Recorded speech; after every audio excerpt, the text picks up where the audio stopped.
let's go see a movie. So Marcel the Shell with Shoes On, which is nominated for Best Animated Feature in both, as I said, the BAFTAs and the Oscars. This is directed by Dean Fleischer-Camp and co-written with Jenny Slate. They made a short film back in 2010 called Marcel the Shell with Shoes On, which then it became a trilogy. And it is like an inch-high shell with feet and one eye. And this sort of caught the imagination. And after the first one came out and everyone sort of really, really loved it, the couple got married, and then it was announced that they were going to make a feature film of Marcel the Shell, and then it was announced that they were getting divorced, but they were going to carry on making the feature film because this is how much faith they had in the project. So now the feature film is out and has done terrifically well. The story is that Dean, who is played by Dean Fleischer-Camp, has recently broken up with his partner.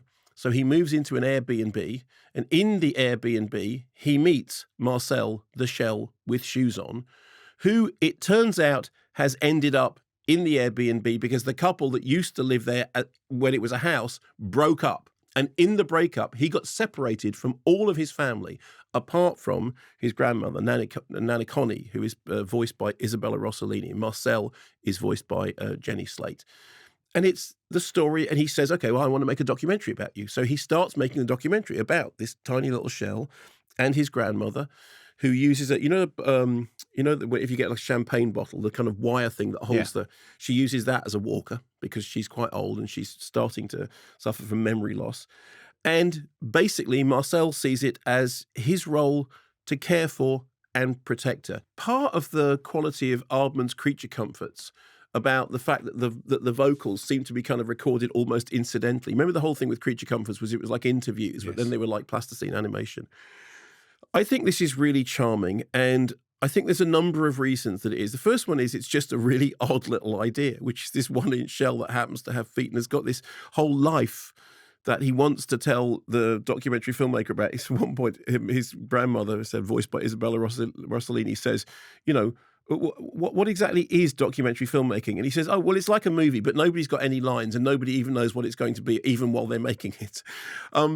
And so the documentary is being made, and we hear all this stuff about, how his life played out. But behind all that incidental stuff, there are these stories about broken relationships and family separation, and also a very sort of serious, but done in a really sort of whimsical way, story about somebody approaching the end of their life and somebody understanding that there is a completely natural process in all of this.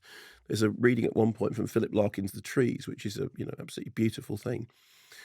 And then it's got this really lovely, playful, adventurous score by Disaster Piece, Richard Vreeland, which incidentally you can hear selections from on Scholar Radio. Is that right? Is that Saturday afternoon? It is Saturday afternoon, 1 till 3. Thank you very much. Followed by you. And then there's a lovely moment in it in which Marcel sings "Peaceful Easy Feeling," which is why I was singing "Peaceful Easy Feeling." Early, just before we started, we were sitting, and it's unlike. I don't think I've ever heard you sing the Eagles. I love the Eagles, or Eagles. Yeah, they are Eagles, but it's just easier to. It's a bit like it's easier to say Frasier. It's easy to say the Eagles. Yeah, I love the Eagles. I've always really. I've mentioned this before, but in the final Sex Pistols gig, I think it was Summerland or whatever. Was it called Summerland? Anyway, Sid Vicious is on stage, and they're having an argument with the audience, and Sid Vicious says, we're the best band in the world. No one's better than us. Except the Eagles. The Eagles are better than us, which is just a genius joke. Anyway. It's quite funny. I thought this was really quietly profound. And it's funny and charming and odd.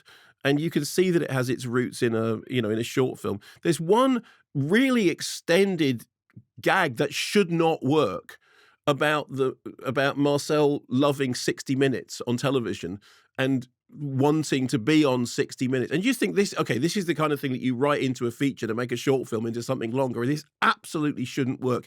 And somehow they managed to get away with it for much longer than they should. It's charming. It's, I think it's suitable for, audiences of all ages. It's a PG certificate film. Why is it a PG? I don't know. I'll have a look at the BBC.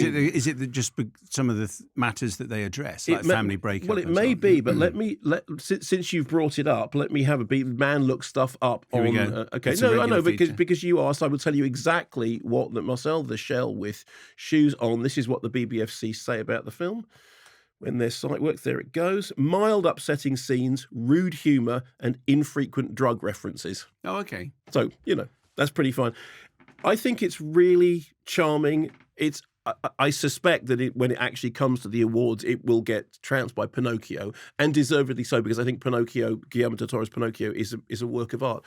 But it is really fascinating that every year the two most interesting categories in any awards season are international feature or film not in the English language and animation. If you take those two categories, you get the best of the best. Thanks very much for watching this video. I hope you enjoyed watching it as much as we enjoyed making it. While you're here, check out all the other videos because they're cool too, aren't they? Yeah, and if you want to keep up to date with everything Kermode and Mayo's take, then check out our social channels. I mean, why wouldn't you? I mean, I would. I have done. Excellent.